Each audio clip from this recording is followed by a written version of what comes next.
Hello, ladies and gentlemen. Hope you're having a great day, and welcome to the Tundra Dude 34 YouTube channel. It has been 1 month since we've gotten this 2024 1794 edition Toyota Tundra with the TRD off-road package.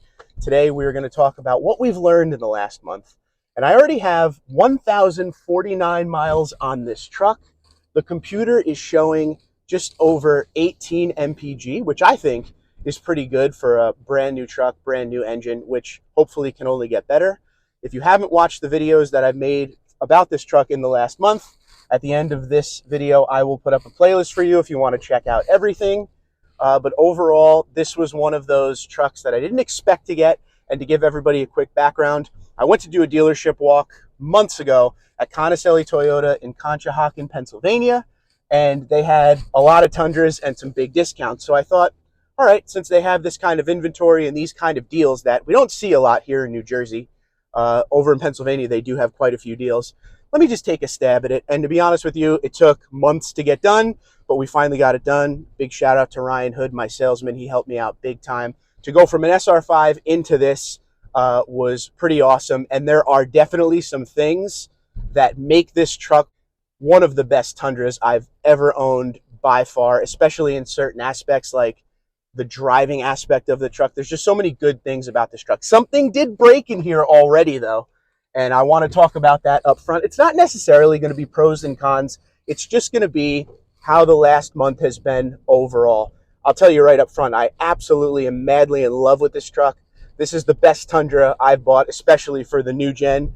And it really, where else would I go other than this? This is like all Tundras meet as one, and I mean that in the new gen sense of the word. The SR5s are great. You get a lot of stuff down in the SR5, but this is a high trim Tundra that has capability because of the TRD off-road package, lock rear diff, multi-terrain select, and crawl control. It has the luxury of a 1794. There is only one level higher than this, and that is capstone. And it has the feel of just, I can't even explain to you how happy I am and how shocked I am at how good the regular iForce engine that this truck has. This is not the iForce Max. I could have got that, but it would have been an upgrade on the price of $2,500 to $3,000.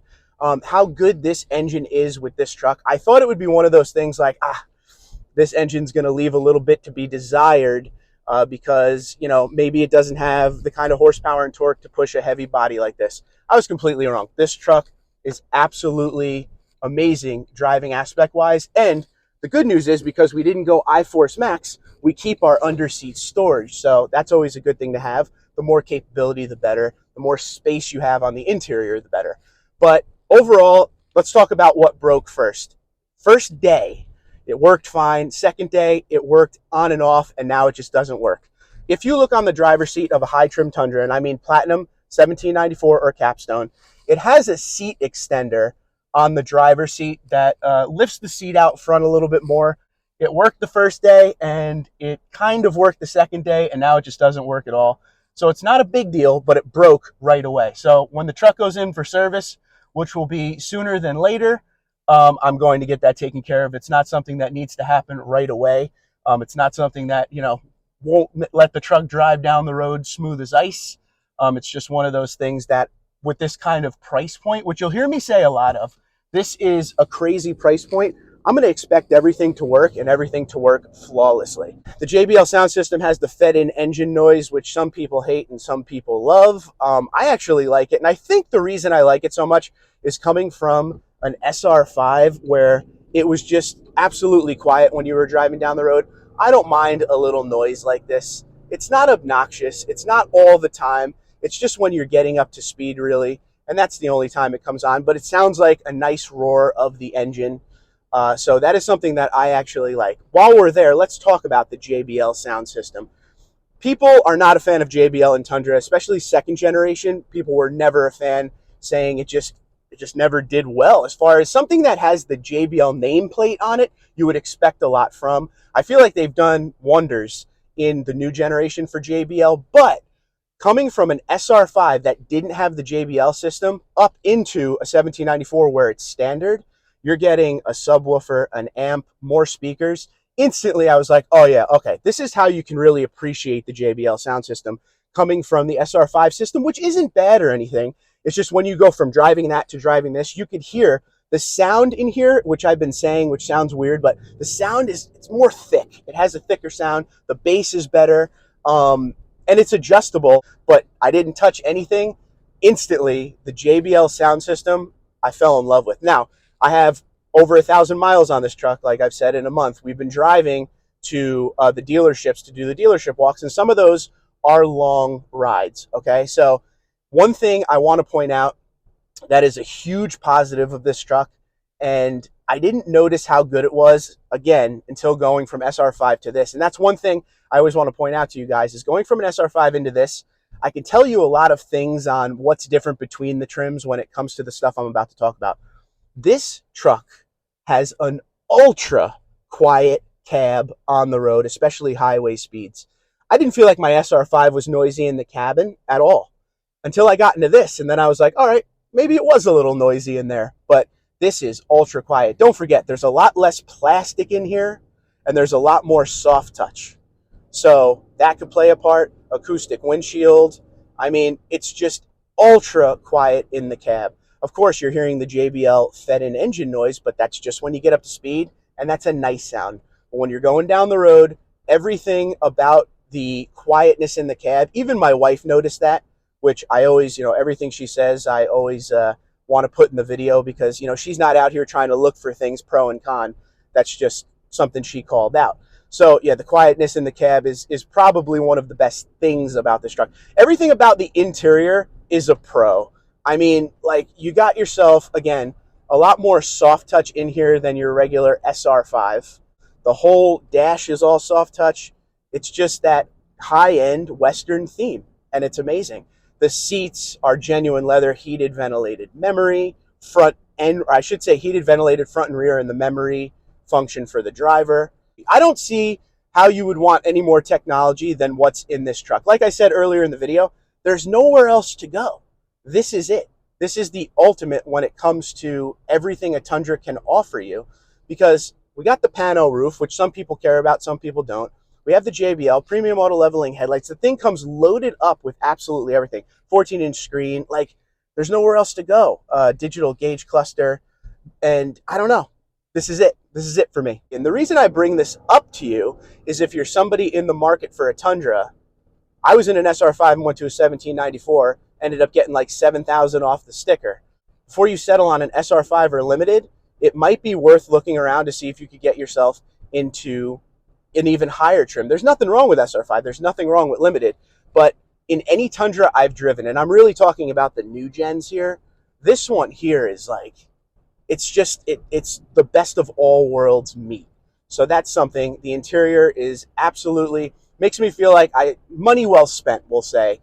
I do feel the difference coming from SR5 into this, where the money went when it comes to luxury features. Now, the other aspect I want to talk about, in the positive, of course, and you hear me say this every video, and I will continue to say this every video, the drivability of these trucks, these new gen Tundras, absolutely amazing. And that is 100% when we come up into the 1794. Hydraulic cab mounts come into play when you go Limited and up. And the Bilstein suspension, the new frame, the completely ground up remodel of the new generation Tundra is something that has to be spoken about. The brakes are good, the transmission's good, the engine is way more powerful than I expected to be. There is no lag in this engine. When you push your foot down on the pedal, it goes. It's not lost in a transmission selection or anything like that. If I want to find some cons, there are a couple small cons after a month, not a lot, and we'll see how this goes down the road. Number one, which I already replaced, but I was really disappointed in this, is I wasn't a huge fan of the floor mats that came in a truck like this. Again, I'm going to focus on this going forward. The price point is $70,585. That was what the sticker was for this truck. So there's certain things I'm going to call out, like, wow, for a $71,000 truck, I would expect different.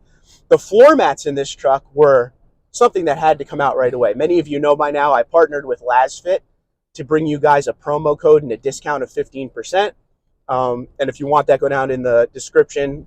That is there, the link and the promo code if you want that.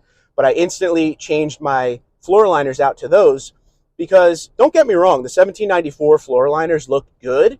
it matched the theme, but the one thing it didn't do was cover anywhere on the floorboard. It was pretty much just a basic rubber mat in the middle. It didn't have good coverage like these liners do now. So the LASFITs are in here. They looked awesome with the little rug part in the middle that kind of matched the 1794 theme. But, you know, at the end of the day, I'm going to want to protect this very expensive floor. So we changed to the floor liners, and that's a small con, but I was shocked to see how, you know, minimal the coverage was. That was something for me that was kind of blew my mind a little bit. So that's number one. Number two, I have to bring this up, and I think many of you will agree with this. So with the new generation of Toyota, not just Tundra, they have, you know, a Toyota app now and connected services and all that. And I like the app. I love the, you know, you can remote start, you could lock, unlock. It lets you know when your windows are down. You can see where your truck is at all times. It gives you all the statistics on the truck as far as the vehicle health and everything. I think that's great. What drives me nuts is it's all a trial. So when you get in, it's free for like the first year. And there's different parts of connected services that have different trial runs. I know one's like 3 years, 5 years, something like that. And there's actually an extension that you'll see. If you go look at my dealership walk videos, you'll see extensions available on some of the stickers that we look at. It's actually in the optional equipment. You'll see like a 3-year extension on Toyota Connected Services. This one does not have that. So after a year, I'm going to lose my remote start. It may still work on the key, but all of a sudden my app, certain things start getting taken away. And that's what kind of gets me annoyed and frustrated. Is like, this is a $71,000 truck. And this isn't just Toyota. Some of the other brands do this now, the subscription-based stuff. I should have that app at all times. It's a luxury automobile. I should have all of the features possible to, you know, be able to always do what I want to do with the truck. As far as if I have the connected services the first year, I would like it all the years of ownership. I mean, that's just something I think many of you will agree on, but that's kind of annoying to me when I think about it. But, you know, there's not many cons, man. The floor mats are something we changed out right away with the LASFIT partnership. You know, the connected services I could deal with. If I don't have remote start, it's not the end of the world, but it's a head scratcher, again, at this price point. But yeah, those are my two main cons. I don't really have anything else to say. The composite bed is very slippery. We put a LASFIT bed liner down. I feel a lot better about that now, but I knew the composite bed was going to be very slippery, so that's not really a big deal and not a game changer or anything like that. I'm very excited to be in this truck. It's been a great first month for sure, and here's to many more great months with it. But I always feel it's very important to give you that first month update, because when you first get in the vehicle, there's nothing better than a brand new truck, right? Especially if you're an enthusiast, you absolutely love getting a new vehicle. So that first drive is always going to be joy. The first week, you're still going to be in your honeymoon phase, but after you start putting some miles on the truck and you start, you know, taking it down the road a little bit, you start to find things that, you know, you like and you dislike, and you start to settle down a little bit. But as a Tundra enthusiast and Tundra lover, I really think if you have the means, before you spend any money, look around for some great deals, because this Tundra, of all Tundras I've owned, has the total package of everything you would ever need in a truck. And again, with going to these dealerships far away, having things like the pano roof, even when it's not open, but just having the shade open, which I do all the time, having the JBL sound system, and the ultimate comfort of the interior that is offered in this truck, I'm as happy as can be right now. And, you know, if you're looking for moral of the story, main points of this video, the interior, the high-end interior of these luxury Tundras, Platinum, 1794, and even Capstone, are something that need to be talked about and need to be checked out before you spend any money. One thing I've grown to absolutely love about this truck is the exterior look of it. Has a lot of chrome on it. I'm not a big chrome fan, but you know what? It's grown on me, and it looks good on the midnight black metallic exterior. It's kind of a perfect blend. And this has the TRD off-road package. So we lose a little bit of that chrome because we get the black TRD wheels. We get that gray TRD grille up front. So it kind of breaks up the chrome. Official fuel mileage number as we drive, 18.0 is the number right now. I haven't reset it since I've, you know, bought the truck. I'm going to keep that number going for as long as I can. And in the next week or two, we're going to do one of those long drive MPG tests to see you know, what the truck comes back at. See where it will match up against some of the other trucks that have taken that same exact trip with me. Let me know what you think about the 1794 TRD Off-Road 2024. I didn't wait for 2025, but the only things that I really missed were the massaging seats that are standard on 1794 Capstone and Platinum, the 1794 stamp on the tailgate. But I'm fine with it saying Tundra. That's not a big deal. I had a great deal on my hands. I didn't want to lose it, so we got it done. I'm very happy with this truck. Thanks again to Conacelli Toyota. I'm Twitter, Instagram, LinkedIn, Facebook, TikTok, TundraDude34, TundraDude34 at gmail.com. You guys have a great day. Be safe and be well.